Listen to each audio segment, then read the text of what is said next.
when I was doing my master's to do the research on the impact of the Moors, my question was as follows. I'd heard a lot about the significance of Africans in developing the European academic system, but I didn't know where was the evidence. I want to see it distinctly. I want to see it in the Latin. I want to see it in the medieval. I want to see the documents. So I started having documents sent from the University of Madrid, a place called the Instituto de Arias in Spain. I had things sent from California, and reading through this information, I had roles, curriculum roles. In other words, what was taught at particular universities at particular points in time. I checked the listings of who were the teachers at particular colleges and universities. Why was a particular university established? What was its charter? What was its creed?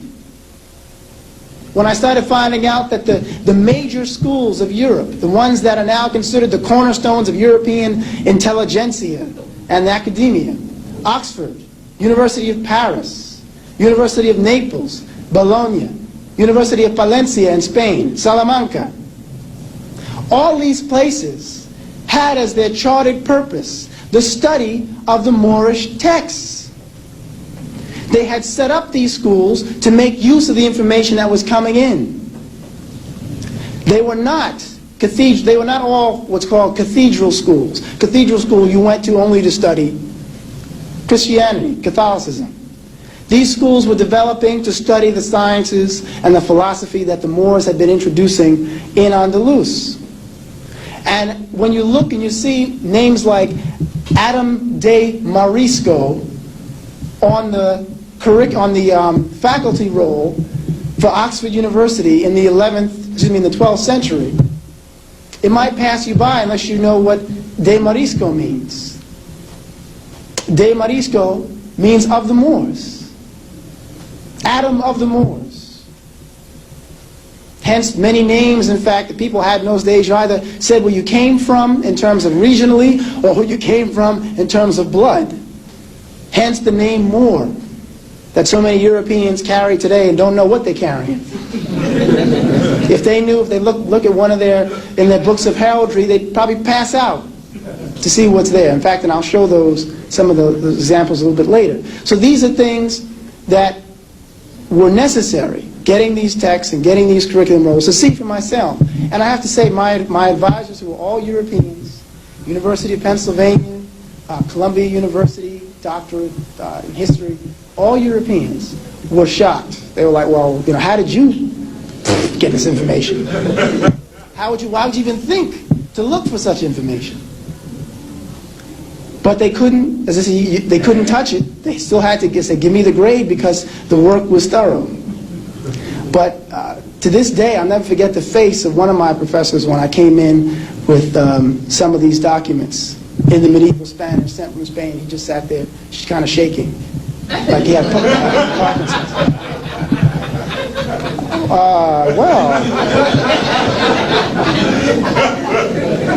I see you've really done your work.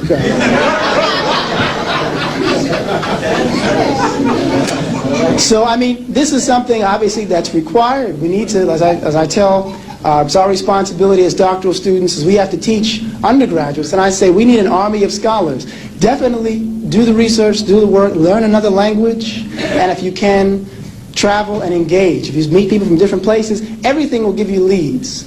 I go through life as a detective. I go through life as a detective. I listen to language, I look at linguistics and etymology, I listen to myth, putting it all together to try to understand what has come to pass, because these people have pulled so much wool over our eyes that it takes more than one disciplinary hand to pull it up. We need to take different disciplines as well to pull that wool off. So, I mean, this is something that, in fact, you'll find some historians will actually negate. I had one professor tell me when I was talking about the African presence in the Americas, in Mexico, and I was talking about the evidence in linguistics, and the evidence in religious practices, and the evidence in myth, and the evidence from documented accounts given by Spanish explorers. He told me, you're just grabbing up everything from everywhere. The myth is not acceptable. Well, that's not acceptable. Linguistics, you're out of your discipline. I said, if I came into a courtroom bringing one witness, to establish a case and just said, look, so-and-so didn't commit the crime, and here's my one witness to tell you why. And my opponent comes in, he's got 8 witnesses, wiretaps, artifacts, and everything else, and lays it out. Who's going to build a better case? Ironically, that's why the foundation of law is history, because it's teaching you how to pull it all together. But yet when it comes down to it, in the world of historiography, or historicity, when you present this information to a European historian, they say, no, see, because you didn't give it as we put it. See, just read these authors. That's it. And don't start reasoning. I don't want to hear any analysis now. And when I did this in the presence of a historian from Mexico, this man who was a Mexican is telling me, you're right. Telling me, absolutely. And this European-American Jewish fellow, European Jewish fellow, Ashkenazim, is sitting there saying, no, I've never heard that. Everybody can claim being in America. And this Mexican historian standing there telling him, yes, there is an African presence. You can go to Veracruz and see it. There's a tradition that you can find about Yanga in the tradition of Mexico. You see the Olmec heads. I mean, what more do you... I mean, this man is from Mexico. He grew up there, and this European American is telling him, you don't know what you're doing. No, you're wrong. I mean, the arrogance is something else that's intriguing. The level of arrogance they would feel comfortable with doing this.